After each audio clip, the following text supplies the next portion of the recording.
our guest speaker. I'd like to introduce to you Dr. Nicholas Campion, and he's the director of the Sophia Centre for the Study of Cosmology and Culture, and he is the principal lecturer of the Faculty of Humanities and the Performing Arts, and he's the associate professor in cosmology and culture.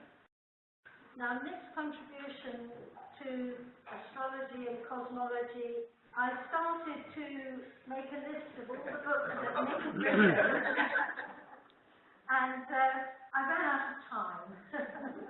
But please do, go online or purchase any of Nick's books because they are so inspiring. Well, they're just wonderful. And there is one that we use in our faculty modules, and that you co-wrote with Charles Harvey and my agent, and that was Mundane Astrology. But so various perspectives on this, our favourite subject. So Nick's talk is Astrology's Future, Not Forgetting the Present and the Past. And I hope you've managed to see during the tea break that Nick is doing an online seminar on the national chart. So again, look out for that on the faculty website. So without further ado, hand you over to Nick. Thank you, Lindsay.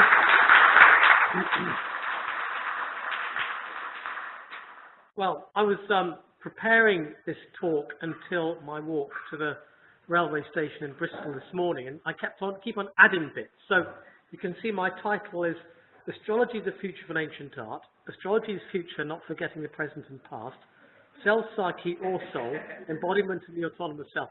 And I could have added more in there as well, so I kept on thinking, I've forgotten something, and what about that bit? And I'm going to sort of embark on I hope, a short journey with various different stops along the way.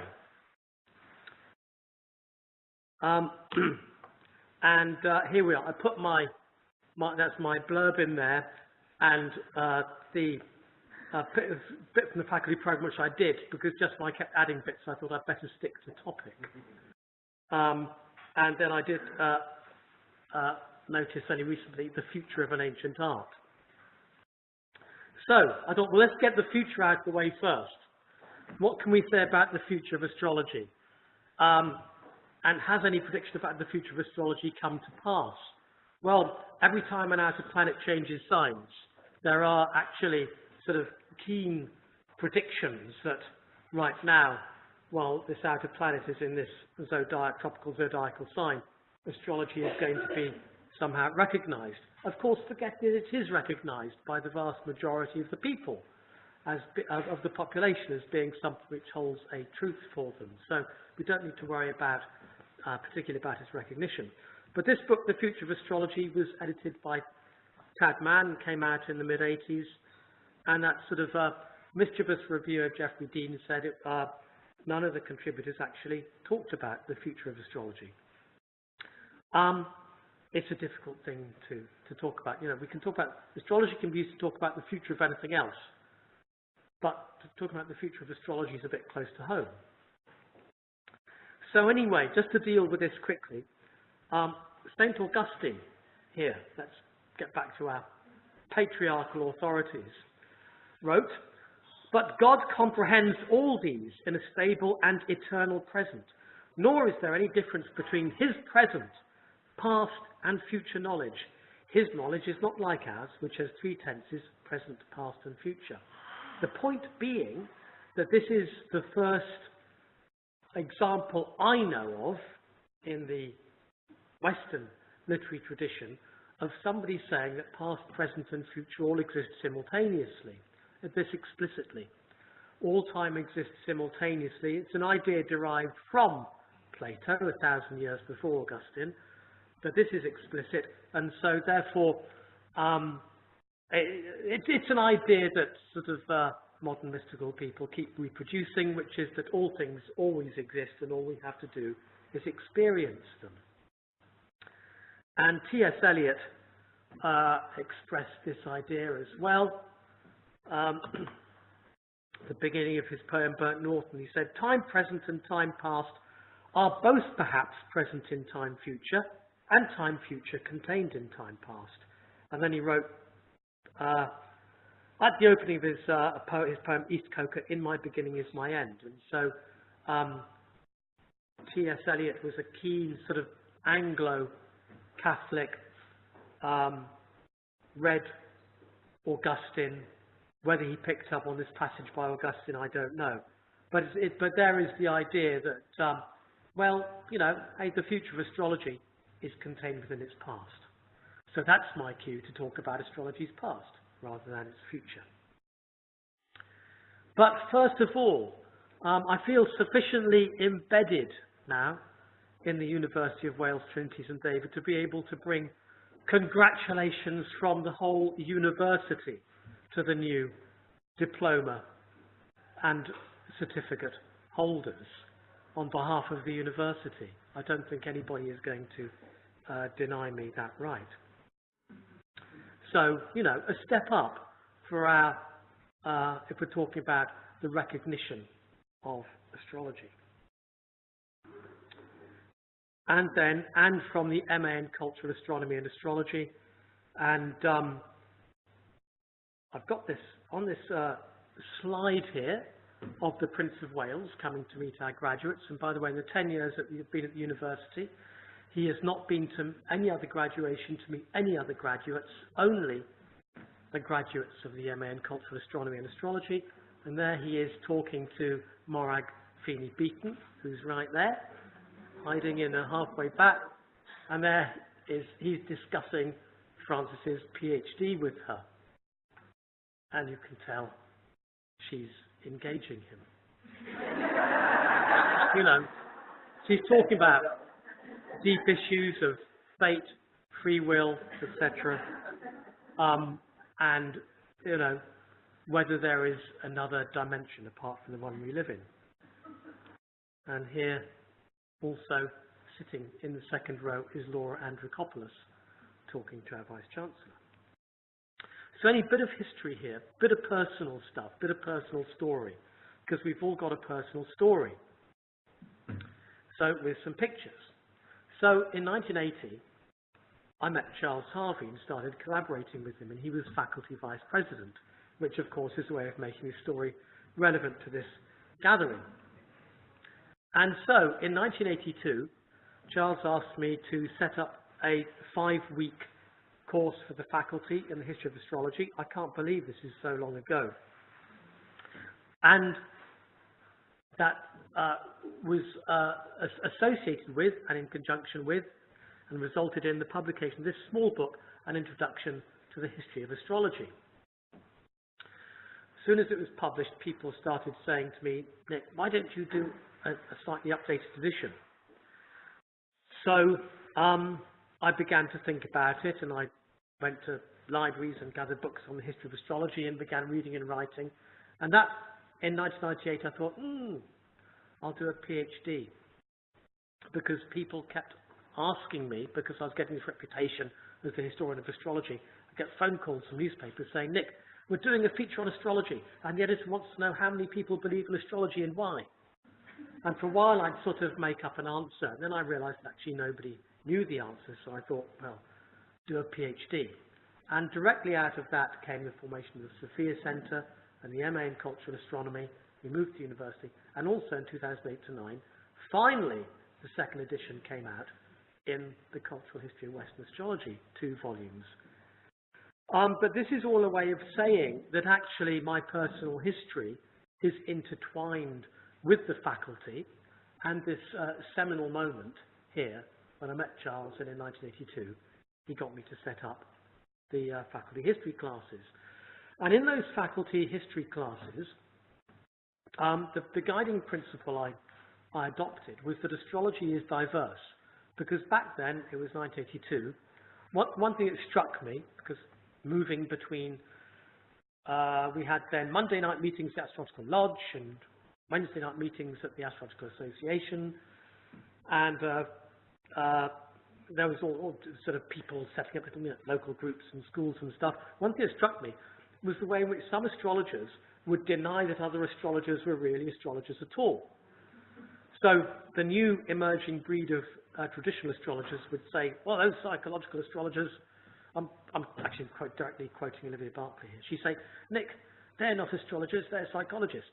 And meanwhile, I had an experience with esoteric astrology and all sort of, who was Alexander Ruperti's students, who were like a sort of militaristic cohort who denied that anybody, any ordinary traditional or psychological astrologer was an astrologer. This struck me as ridiculous. So I took the view in these classes that astrology was diverse and that all theories in astrology could be related back to the ancient world. And all current disputes, all those people who stood around saying, they're not an astrologer, like, as in Monty Python's famous scene in The Life of Brian on the popular People's Front of Palestine, people would say, they're not an astrologer. And I'd say, how can you say that? They're doing astrology. So my guiding mission there was diversity. And everybody's got a background. Every astrologer, whatever position you take in astrology, when you sit down and look at somebody's chart, you've got a story. You've got a story you've absorbed, a story that makes sense to you about astrology. So in this talk, I'm going to look at various perspectives in Western astrology on soul, psyche and self, look at their origin, look at what that means for fate. There's obviously implications for astrological consultancy. And as an astrologer, you tell people the story of their lives, but what is your story? What's your assumptions? And I'm also going to give you a handy technique right at the end, because it's good to take an astrological technique away with you for analysing the soul. Oh, so there I've got my slides on the future of astrology. So, fate. Let's begin with fate. The faculty view, 1950s and 70s. This is the formidable Margaret Hone. One of the few facts I know about Margaret Hone was that she'd hold council meetings and then go away and write up the minutes, depending on what, regardless of what people had said. So eventually, you know, eventually there was a sort of one of those periodic rebellions, and they, I think they installed Jeff Mayo, then got rid of him when he did the same thing. But that said, she says, and of course her textbook, you see, you've got to look at what Margaret Hone said, because the modern textbook for astrology was the major teaching textbook for astrology for the faculty, when the faculty was the major correspondence course for astrology in the English-speaking world. So, she says, what is fate? Well, she says, an answer to this problem takes a student into realms of philosophy and religion. That's another key for my talk. And inasmuch as man identifies himself with his physical self and the physical world about him, so he is indissolubly part of it. So we are all embodied. We can, you know, sometimes it seems to me astrology gets a bit, it gets a bit mental. You know, which I don't mean, I mean sort of inside your head. It moves away from the fact that we are embodied creatures. It's lost that dimension, which is very familiar, say, from Indian astrology, where part of astrology can be going to temple and reciting mantras and so on. And she says, only by the recognition of that which he senses as greater than himself can he, and of course these days we can say she, or attune himself to what is beyond the terrestrial partner. In this way, though he may not escape terrestrial happenings by the doctrine of free will and willing acceptance, he can will that his real self is free in reaction to them. This, as you'll see, is a formula explicitly developed over 2,000 years ago in ancient Greece, but which basically says that we live in this world with not much we can do about the physical realm, but we can decide how we react to it. So that in the Faculty of Astrological Studies modern textbook of astrology was a doctrine of fate and astrology set down about 200-300 BC. And here's Dane Rudhyar, a very thoughtful man. I think I still, read his works. I appreciate Dane Rudhyar's books much more than I did decades ago. Every so often, he said, in 1976, we find in astrological magazines an author having made some prediction concerning world affairs congratulating himself for having hit the mark in so many instances. But we should look hard at what has been predicted, usually something rather vague, which could have been interpreted in various ways. And I think he's absolutely spot on in that criticism. So, this was a kind of problem that we set out to address in Mundane Astrology, which, as Lindsay pointed out, is a faculty textbook. And there is Charles Harvey. So 4 years after I met him, the book came out and came to pass. And there, right in the background, almost photobombing the picture, as we would say now, is Geoffrey Cornelius, who's going to pop up in another slide in a moment. And I think that's Robert Curry. Anyway. So anyway, an academic perspective. What have I sort of started my PhD almost 20 years ago, and I was surprised by what I encountered in areas of the academic world. And one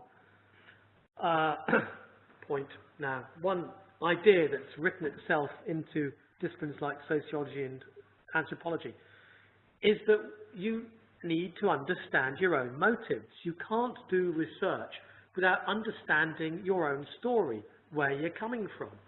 Now this is Karen O'Reilly. She's Emeritus Professor of Sociology at Loughborough University. And she's saying how once here ethnographers did their research without being self-critical, without thinking about their own role or their own impact. And then she says, look, the social scientists, we're part of the world we study, and thus can never truly be objective. And what I would invite you to do in this passage is substitute astrology for sociology. Say, in astrology, we need to know our own stories. We need to know where we're coming from. Because it's the astrologers who don't know their own stories who go around saying, they're not a real astrologer, they're doing it wrong.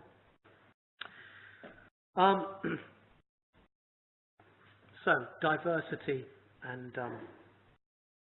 so, I just want to run through a bit of my own story, but personal therapy, if you don't mind giving me a few minutes, because I've got the stage here and you can't leave. So, this is the Campion Journal from Friday, May the 30th, 1980. All in your stars, Maggie. Even politics are in the stars, says astrologer Nick Campion. And here, the end is nigh for Maggie Thatcher. That's the message from starry-eyed astrologer Nick Campion. So, I've no idea now. I can't remember how they tracked me down to some, squat near Camden Town Tube, but they did. So anyway, Margaret Thatcher's chart, which we'll have a look at in a moment. And, of course, I hated this. I actually loathe public exposure, even though I've sort of had a tendency to attract it. And this, I kept this cutting, but I thought, this is wrong, this is all wrong. I don't, the end is nigh. This sounds like someone walking down Oxford Street with a sandwich board, going, you're all doomed, you're all going to die, I never said that. So I found this is one point of my certain naive innocence as a useful but enthusiastic astrologer, which sort of caused me to stop and think about what we're doing, what are we doing? Unfortunately, at that time, we're approaching a time in British astrology, I think, where it was quite the vogue to think about what you're doing when you do astrology. But I recently came across this cutting when I was tidying up my office. So I thought I'd sort of face up to it, having really tried to put this episode behind me. So here is Margaret Thatcher's natal chart, and there is her Sun at 19 degrees of Libra, and there's her Mercury at 23 degrees of Libra. So the Sun, let's forget the rest of the chart. Let's not bother about the square to Pluto and to Jupiter. Oof. Shocking.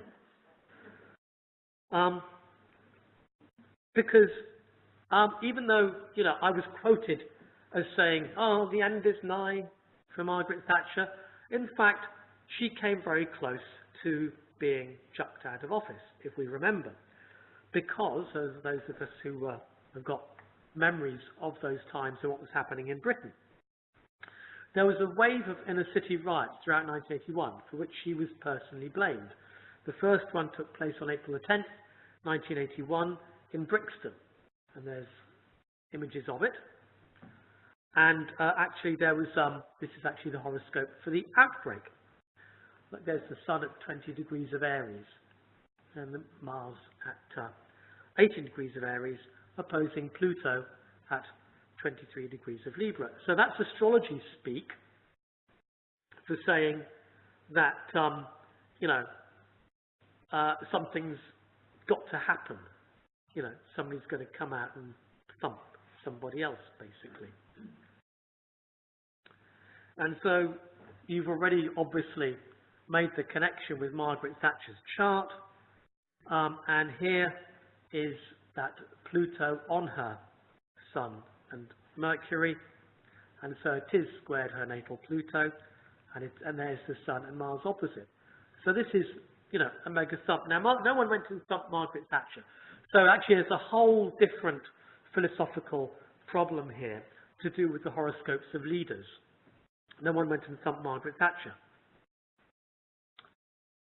But there a lot of thumping took place. So, you know, sometime, you know, the horoscopes of leaders, chapter something in the book Mundane Astrology. Big problem, big issue, big philosophical issue. There was, she took on herself, she manifested, she expressed the sort of thumping that took place. And then, here are just handy with some arrows, you'll see here, you know, the key points of that tension. Now, 1982, along comes the Falklands War. And what happened then was that, okay, remember that, the Falklands War, the Falklands Factor? Argentina invaded the Falkland Islands on the 2nd of April when Saturn was 19 Libra, and the war there ended on in June with Saturn 15 Libra. So Saturn came to here. Saturn came to this point. So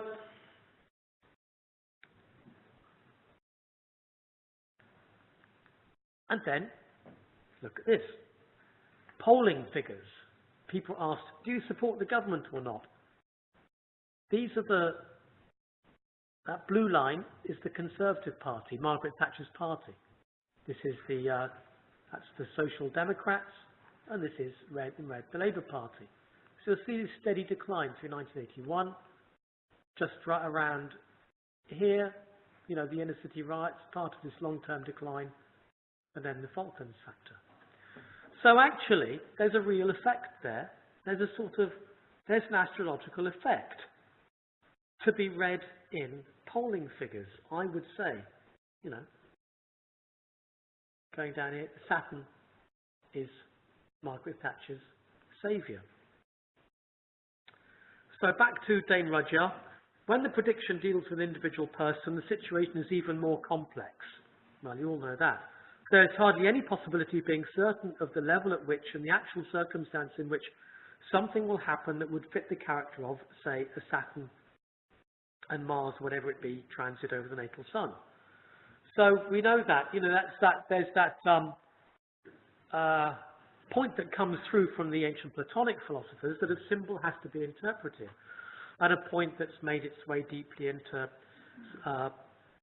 sort of dynamic psychological astrology. You don't know how a symbol is going to manifest, or even whether it will.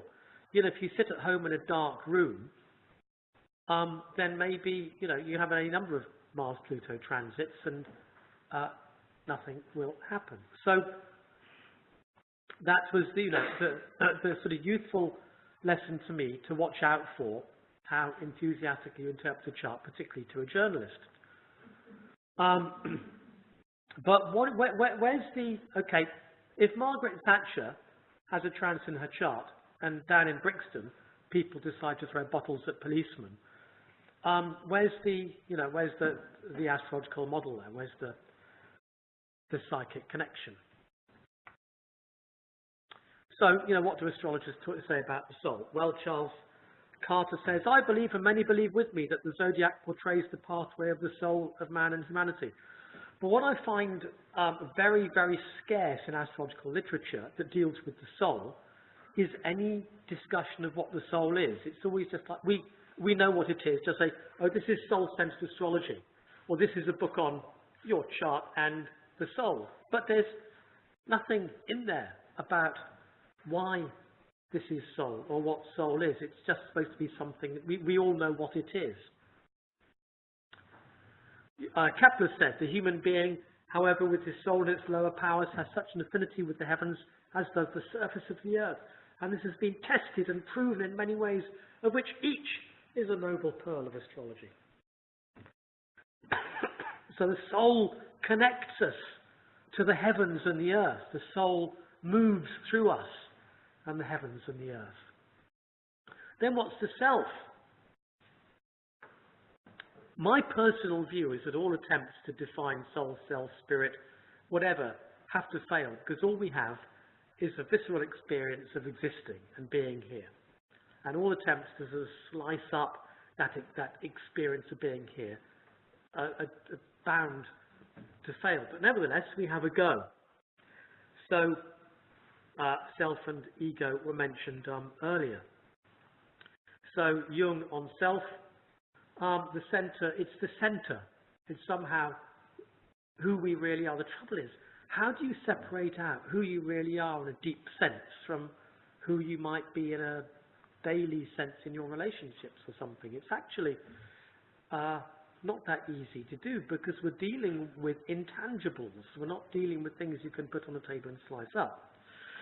So, anyway, here we have Jung saying this totality comprises consciousness first of all, and the personal unconscious and the collective unconscious, whose archetypes are common to all mankind. What's the psyche? Well, the psyche, as a reflection of the world of man, is a thing of such infinite complexity, and it is the sine qua non of all experience. So it's infinitely complex. You can study it from all sides, and it's the basis of all experience.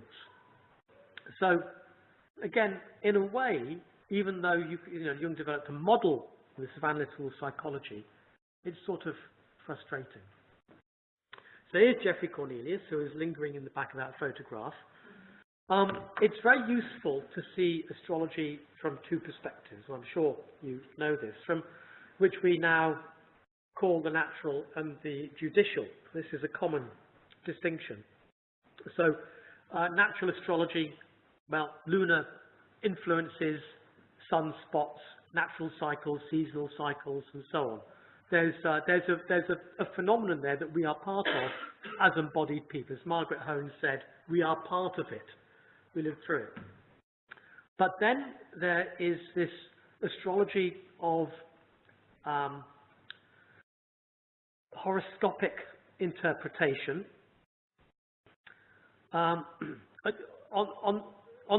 where of all sorts of difficult issues, like if a new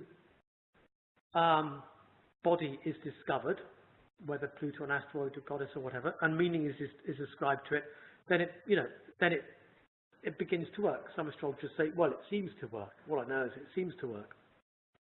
So it plays the game back with the astrologer. And then there's the phenomenon which very rarely gets talked about of the so-called right reading from the wrong chart, which is a phenomenon. My personal experience is it actually sits quite happily in the undercurrent, the subculture, the secret conversations of British astrology, because in British culture there's it's the culture which produced Monty Python, basically. And, there's a sense of that meaninglessness and meaningfulness are not opposing properties. They can quite happily sit together. And back in the days when astrologers had to calculate charts by hand, and combined with that, a lot of people didn't know what time they were born, then we've got no figures on this, no evidence, no proof, but my assumption is a lot of very, very satisfactory horoscope readings were done for charts with wrong times. And of course, many textbooks use charts with wrong times or wrong data in order to prove astrological points. This became a huge issue in the 1980s, by the way, the whole sort of dirty data phenomenon. So there's Geoffrey Cornelius. And what he's saying is that we've got these different phenomena. Okay, we've got an astrology which is amenable to scientific investigation, but we've got this imaginative, subjective act. It's possible for both to exist together. So these two kind of forms of astrology. They're not mutually exclusive. They're different perspectives. They're different ways of looking at the horizon, if you like, or you know, I'm looking now, you know, back at that wall. You're looking at that wall, but it's still walls. You know, you turn your perspective around. So St. Augustine had these two views. He said, no, actually, he didn't actually use the word astrology, but we assume he's talking about astrology. He says, look, the use of horoscopes is ridiculous. You can see that from the way astrologers talk. He had some serious arguments against astrology, including the fact that when astrologers get predictions right, it's because demons, on behalf of Satan, have put those predictions into their minds in order to seduce people away from the true word of God. But this is a very modern debate here. He's saying astrologers are in the habit of saying, are not in the habit of saying Mars portends a murderer, but Mars makes a murderer. And this is an issue which is still very current in modern astrology, where there's, you know, a lot of rhetoric about a planet symbolizing a phenomenon, but astrological language actually being reproduced in a rather deterministic way. Astrology does lend itself to a deterministic perspective, a deterministic language. And then, so Augustine really had it in for the casters of horoscopes. Didn't like them at all. But he did say, but there are such things as planetary influences. You know that because you go and watch some shellfish and they respond to the tides and the moon. So yeah, these natural cycles are important. So just a little bit of history then. This is from my Faculty of Astrological Studies History of Astrology classes from 1982. 3 Greek philosophers, 3 attitudes to soul. Plato, Aristotle, and Zeno of Citium. Very quickly. For Plato, all the world, the physical world, manifests out of the original consciousness, mind, nous. And therefore, all the material world is embedded in consciousness, soul, psyche, whatever you want to call it, which is therefore exists independently and superior to the material world. And just as we get, you know, the material world crystallizing down, atomizing into individual physical human beings, so we have individual souls. But our individual souls are part of that world soul and can return to that supreme consciousness, which means that there's a possibility of transcendence. There's a transcendent world which is not part of the material world. So contra to Margaret Hone, with the Platonic model, you can transcend the physical realm. Conclusion, high possibility of freedom of choice without being determined by your physical incarnation. And that's more of Plato and the soul. The soul chooses its life before birth. And therefore, you can't blame anybody else's circumstances. Sort yourself out. And this is the literary basis for the idea that you have to take self-responsibility, develop yourself, change yourself, because the world's not going to change. And I think Jung was pretty keen on this. Didn't he say something about you know, changing yourself before you change the world? Lots of people have said this.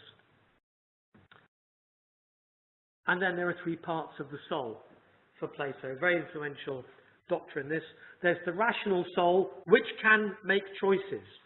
And then the lower 2 souls, irrational souls, which represent, move, if you like, your emotions, your body, your love, your hate, your hunger, your thirst, your desire, right? Those are the irrational parts of the soul.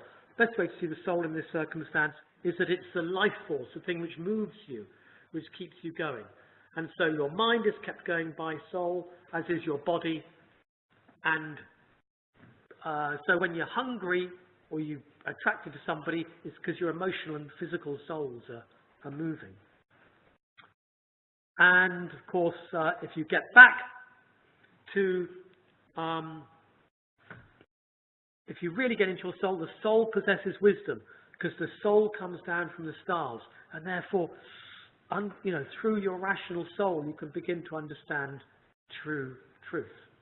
Aristotle, Plato's student and tutor of Alexander the Great, which I think must have been fantastic. If only when you were, tutoring this young lad, you've known they were going to be the world conqueror. Any of us could be in that situation, meeting some kid who's going to change the world. So Aristotle comes from also 3 levels of the soul, but for him, the rational, emotional, physical souls, they're mainly embodied. They exist almost entirely in this world. So there's little chance of escape from the physical world. He did come up, though, influentially for the future with this idea of the active soul, which he implied in one sentence was immortal. And no one's really sure if that was a scribal error, what he meant by it or whatever. But later, Aristotelians picked up on that and said, Aristotle saves room for an immortal soul. And then the Stoic model, lastly, is entirely embodied. This is the Margaret Hone model. You live in this physical world. You are here. No escape. No way out. Someone comes along. There's a Mars-Pluto transit. Someone comes along and thumps you. All you can do is say, well, I don't mind. I probably had it coming. Or you can get really angry. That's not going to do you any good, because all that's going to do is make you all tense inside. The Stoic view is to say, well, it didn't matter. That's why we talk now about being a Stoic. You'll put up with things. So 3 views. So we've got, from classical Greece, either you're totally in this physical world, there's nothing you can do about it except think about it, or you're mainly in it, but there's a bit of you that's free, or you're in it, but hey, you can transcend it. And so all those have obviously got big implications for the ways in which astrologers develop views about how free you are, how free the client is. There's the 3, as I just said, the 3 classical theories summarized. Plato, lots of potential freedom. Aristotle, a bit of potential freedom. Stoics, really not much at all. You just got to get on with it.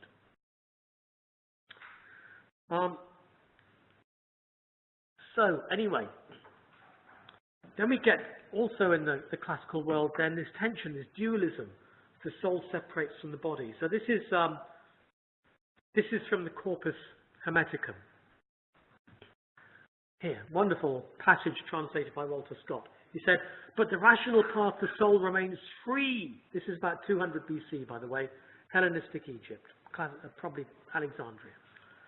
The rational part of the soul remains free from the dominion of the daimons. Now, daimons are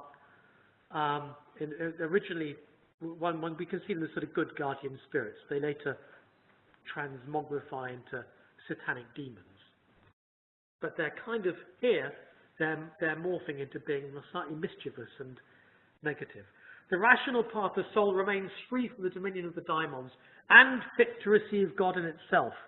If then the rational part of man's soul is illumined by a ray of light from God, for that in man the working of the daimons is brought to naught, for no daimon and no God has power against a single ray of the light of God. So here you can completely jump your astrological fate. This is the theory of divine light, isn't it, or enlightenment. You can just say, right, I'm going to escape my astrological fate.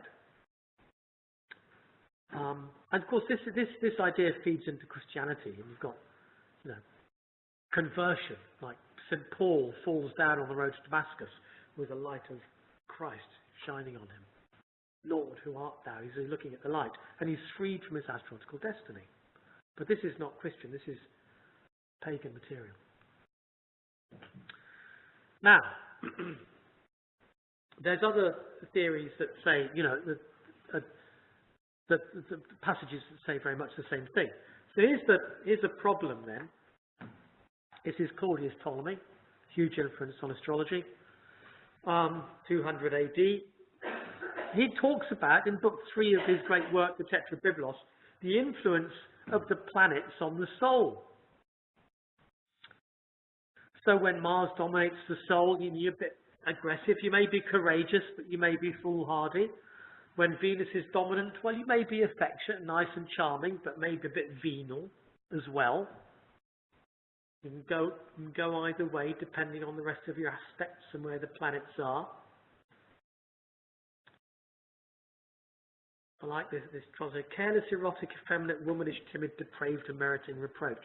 Maybe some of these works are due for sort of retranslation. But anyway, in Ptolemaic astrology, astrology is embodied. It's in the body. It's here. In fact, here's my quote. As I was walking to the railway station in Bristol this morning, there's a big screen up, the sort of interactive things, a huge, great screen, and people had asked questions, like some girl, I can't remember, age 21, saying, why does love physically hurt? And of course it does, even if love is going well, it can physically hurt. When it's going bad, it physically hurts worse. So it was a real reminder that, we are embodied. Nothing that is interpreted astrologically, no sample sort of interpretation in a cookbook or horoscope reading exists without some physical reflex or response. And, a client comes to you, I'm looking at Sue Tompkins, the homeopath here, the client comes to you, well, it may be that, medical remedies are the best, a really good way to take an astrological healing forward. So anyway, in the 12th century, there was a crisis in Christianity, because what happened was these astrological texts, like Ptolemy's Tetrabiblos, were translated into Latin, along with all sort of Aristotle's work saying we are creatures of nature. They fulfilled a huge intellectual need for people who previously had only been able to get most of their understanding of truth from the Bible. They allowed people to study the natural world, but they said, as ensouled beings, we are part of nature, and the planets can influence our souls. Huge problem, because in a Christian context, if Mars makes you angry and Venus makes you venal, your chances of eternal salvation are diminished. You're more likely to spend an eternity in hell instead of heaven. So God's right to judge the good and the evil is diminished. Apart from the fact that, the person next door to you stands a better chance of going to heaven, even if you both go to confession the same number of times. So there's an existential problem which these two characters, Albertus Magnus and Thomas Aquinas, both Dominican friars, set out to change. This is Albertus Magnus, about 1200 to 1280. And he's saying, they had to work this through logically. Albert states on the right-hand side there, the stars govern even the souls of vegetable and sensitive of plants and brutes. But man is made in the image of God, except as he yields to sin. And the flesh as such, the intellectual soul is free. So there, what he's saying is, quite simply, that those lower parts of the soul, the bits that make you hungry, love, hate, so on, are subject to planetary influence, but the soul is not. The soul can think. And they're saying something similar, and he concludes by saying, we are the lords of our acts. We must accept this idea of planetary influence on our bodies? Because Ptolemy and Aristotle say so. Right? And they know what they're talking about. But at the same time, we can take from Aristotle, so the idea of the active intellect, make it equivalent to the immortal soul, and say, well, Aristotle himself said that we are free, we can be the lord of our acts. And this is more from Albertus Magnus, the same quote. And so Thomas Aquinas then comes along and he writes this stuff down in huge works, the Summa Theologica, the Summa Contra Gentiles, where he argues that the human soul, which is called intellect or mind, is incorporeal and subsistent. This is great medieval philosophical logic. His argument here is that the planets, being bodies, can only influence other bodies. And if the mind is not a body, the mind cannot be influenced by planets. And so through a logical process, Aquinas managed to talk medieval Christianity out of this problem. So medieval Christianity could accept astrology, but a physical astrology. Now, here we've got the blurring of natural and judicial astrology, because medieval Christianity was able to accept a natural astrology, natural influences, but expressed through the reading of horoscopes. So then that natural judicial boundary blurs. We don't know where the boundary is. And he goes on, here's another sort of piece of fantastic medieval logic where he's basically saying the same thing. The intellect or reason is not a body, and therefore heavenly bodies cannot make an impression on the intellect and will. What this means is, you know, if you go around saying, oh, I'm a Pisces, so I'm imaginative, or I'm got the moon in Taurus, so I'm a bit stubborn, but I'm a good cook. There's a whole philosophy within the astrological tradition which says, you can just stop that. Be something completely different. So instead of saying, you know, I'm an Aries, I always get in trouble because I'm really aggressive with people and I push people on the tube and don't say, you know, you can say, no, I think I'll be a Libra today and be very soft and ask everybody their opinion. See, that idea is deeply embedded in the tradition of Western astrology. And Thomas Aquinas goes on, you can do this by being self-aware. He says, he quotes here in a work from the 8th century, Ptolemy's Chendilogium, the wise soul assists the work of the stars. The astronomer cannot give a judgment based on the stars unless he knew well the power of the soul and the natural temperament. The astronomer should not speak in detail on a matter, but in general. Of course, that was my big mistake in 1980, talking to the Campion journal. I'd spoken in too much detail. But of course, you have to with journalists, because if you don't, they'll pin you down until you do, just to get rid of them. And then you're stuck because your words are in print forever. So then, astrology works in two ways. This is Thomas Aquinas explaining mundane astrology. By the way, he's saying that the reason mundane astrology works is because people in crowds don't think.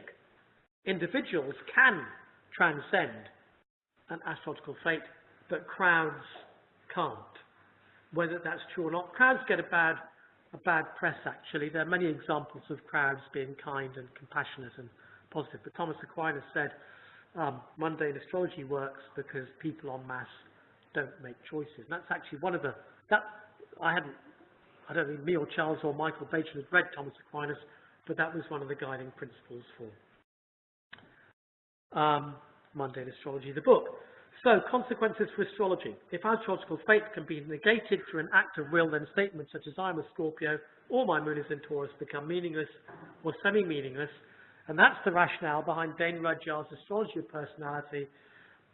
Some people would say the seminal astrological text of the 20th century, 1936, where he argued that, just as you saw in that quote from Geoffrey Cornelius, there is an astrology where people will do what the stars predict, where astrology can be scientifically investigated, but that's kind of useless because what we need is an astrology that deals with expanding self-awareness and choice and developing freedom, where you cannot make predictions because your perfect astrological client is, if you've been a good astrologer, you've shown that perfect astrological client how they can make choices.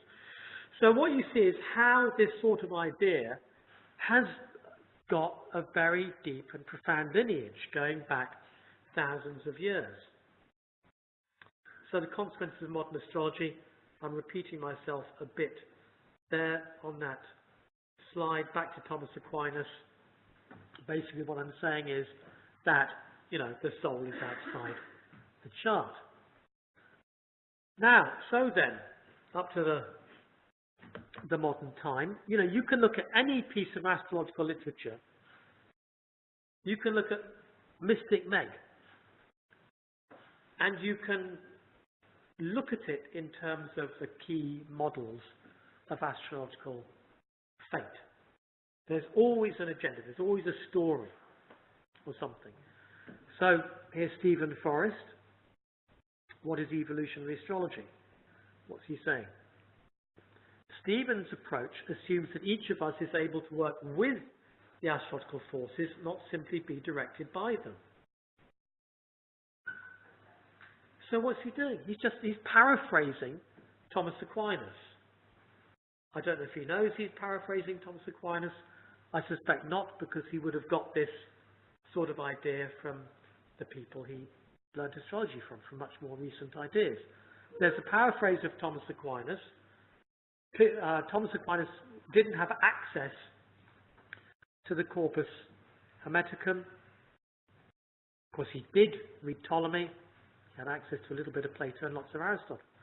So when Stephen Forrest says in the third person, Stephen's approach assumes each of us is able to work with the astrological forces, not simply be directed by them. That's his story. That's his narrative. And that's what people are learning from him. There's got many other sort of significant Indian influences and theosophical influences and other influences in the astrology he's developed as well. And then going here, an evolutionary astrologer will talk about the questions you'll face, but will not spell out your answers to them. So just as Thomas Aquinas said, the astronomer cannot deal with details. So this will be Thomist. We refer to Thomas Aquinas' philosophy as Thomist. So Stephen Forrest is a Thomist, but with a Platonic, Aristotelian and Hermetic background. Here's another one, Donna Cunningham. Right, she talked about Pluto. To believe that you are being buffeted by Pluto or held back by some very bad aspect is very short-sighted. Okay, so she's referring here to that idea that was talked about in the 12th and 13th centuries of the planets exerting an impact on us. And then down here, your chart is only an instrument panel where you take readings on the course of your life. You are the pilot. So I would say very inclined towards the Platonic there, very inclined towards the independent soul, with the astrological influences on the body, on the emotions, as a sort of board, like a flight control. Perhaps you can see on the horoscope. The horoscope becomes a sort of flight control panel, and you can direct it and dial it. Not at all like Margaret Home, who says folks were right in the middle of it. A Stoic approach. This is Jung. So the Stoics basically said there's not a lot of freedom. For Stoics, you just have to basically recognize who you are. You can't really do anything about it. You can have a transit, you can break your leg, that's all you are. The great Stoic philosopher, Boethius, he was a loyal servant of the king of Italy in the 5th century. Did everything he wanted, and then the king slung him in prison. So Boethius spends years in prison thinking, what have I done? And ends up formulating one of the most influential Stoic texts, saying, it doesn't matter what you do, it's going to come and get you in the end. So Jung, I think, crosses different philosophies, but here, in saying, when he says the central point is self, the compulsion is to become what one is, I read that as a piece of Stoicism. That's all you can do. Become what you are, inside. And from astrophysics, Fred Hoyle, one of the leading astronomers, astrophysicists of the 1950s and 60s. Our everyday experience, even down to the smallest details, seems to be so closely integrated with the grand-scale features of the universe that it is well nigh impossible to contemplate the two being separated. Well, that's every detail. That's the thought you're having at the moment. As well as the chair you're sitting on, and the room we're in, and the person next to you. All connected, from the smallest detail to the grand scale. It's all in the great thing we call the universe or the cosmos. And Margaret Home, again, just to repeat, only by the recognition of that which he senses as greater himself can he attune himself to what is beyond the terrestrial partner. Okay? Only by the recognition of who you are. And inasmuch as man identified himself with his physical self. So Jung, she quotes Jung at the beginning of the modern textbook of astrology, and she's a big friend of Dane Rudyard. But I see that as very much inclining to the Stoic view. You're embodied. We're in the world. So if we've got that dualist view, okay, imagination, consciousness here, and embodiment there, then I think what she's saying here is very much in the embodiment level. Stephen Forrest inclining to more towards the dualist level. So a classical way of analysing soul, very quickly, some practical astrology. This is Claudius Ptolemy. He said, of the qualities of the soul, those which concern the reason and the mind are apprehended by means of the condition of Mercury. And those which are more corporeal, the moon. Okay? So, chuck away the rest of the chart, just look at the moon and Mercury, and you'll get a way of analysing the soul. This is the Ptolemaic method. And good authority here, because Galileo, no less, often called the father of modern physics, used this method. And here is Galileo's horoscope for his daughter Virginia. That's the complete version, that's the square horoscope extracted, and you'll all see instantly what the problem is there. But just in case you don't, I did it in another square fashion. Here is Virginia's moon, and there is her Mercury. They're in adjacent houses. Now you will know, obviously, from your readings of classical astrology, that planets in adjacent signs are not an aspect. There is no classical aspect between them. Semi-sextiles only came into use in the 17th century. So Galileo wrote, of his daughter, Mercury and the moon are in separate places, sharing no aspect, but having a certain discord, and this denotes a jarring between the rational and sensitive powers of the soul. So in other words, poor Virginia, he was sort of thinking one thing and feeling another. And she was a teenage girl. And Galileo is sort of her dad, you know, thinking, what am I going to do with her? So anyway, when he was 13, he sent her to live in the San Mateo convent. And then she became a nun at the age of 16. So that dealt with that problem.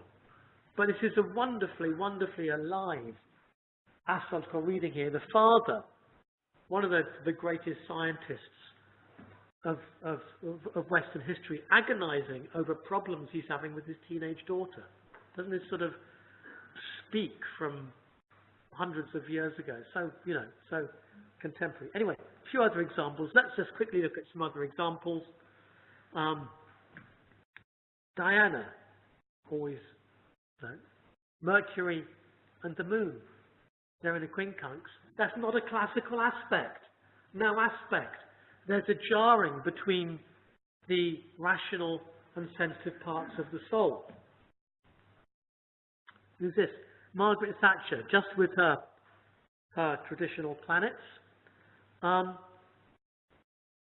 and Mercury in sextile. Hey, she's got it okay. Moon and Mercury are an aspect.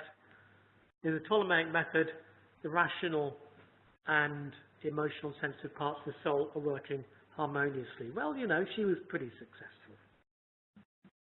We can add the modern planets there, and we do get a bit of a Neptune on her moon there, which is a little bit, well, is that a good thing? I don't know. But anyway, you get a fuller picture, but you don't need it for the Ptolemaic method. Donald Trump.